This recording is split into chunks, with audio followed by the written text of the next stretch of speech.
Guys, that was amazing.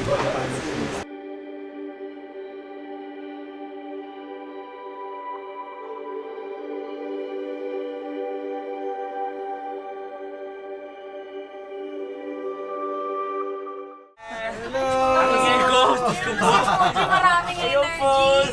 Dapat Hi guys, energy this day. Let's do this. Aaron. Early Bird Award! Iba-iba kasi yung oras ng punta.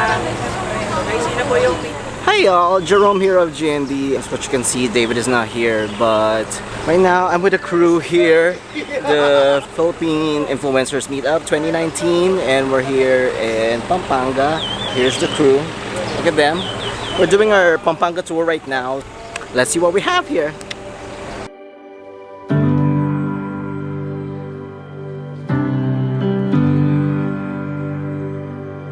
It's an 18-minute documentary film about the history of Clark, so you'll see its conversion from being a U.S. military base into a Freeport zone, and of course that includes the historic eruption of Mount Pinatubo in 1990.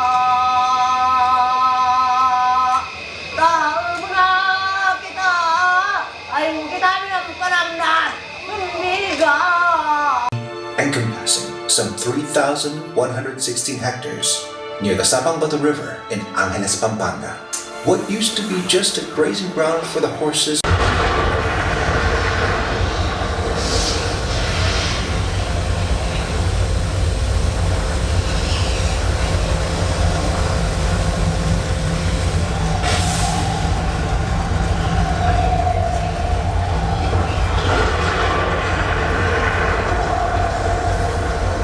The rehabilitation and development of Clark into a special economic hub has also served as a catalyst that advanced the economic development of its adjacent cities and municipalities.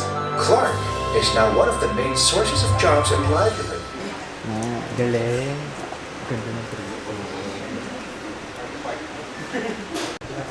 Guys, that was amazing. That was a great, like an intro. If you're gonna do a tour here in Pampanga, I think this is the first thing that you guys should take, watching the history of the place that you will go to. And Pampanga did a great job with that. Did you like it? Speechless. And it's Rajam's first 4D experience. That was a good movie, guys. Risen from the ashes.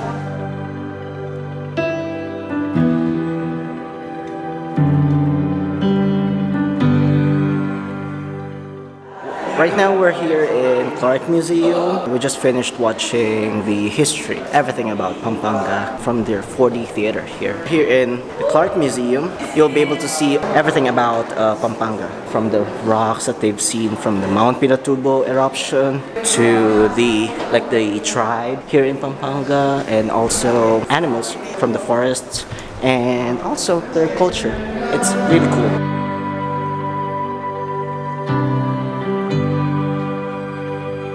We're in this section now in this museum where you could see artifacts. Look at this. All of these, look at that. This must be like a big old missile. But it's cool because seeing all of these right now feels like they're in the past and those colonizers were here. You guys want to see old cameras? Here. Quarter lens. Ta-da. He said those lenses are still okay. I'll show you the... Let's say I'll try to take you back to when the Mount Pinatubo erupted. This is a good representation of it. They call it lahar when it was like a flood of just ashes. And this is like the representation that this museum created.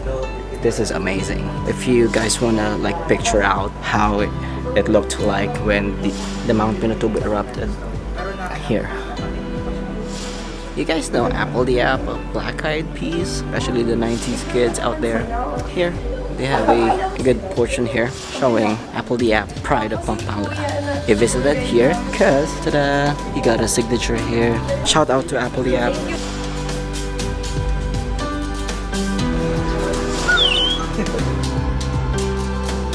Welcome sa Clark Museum!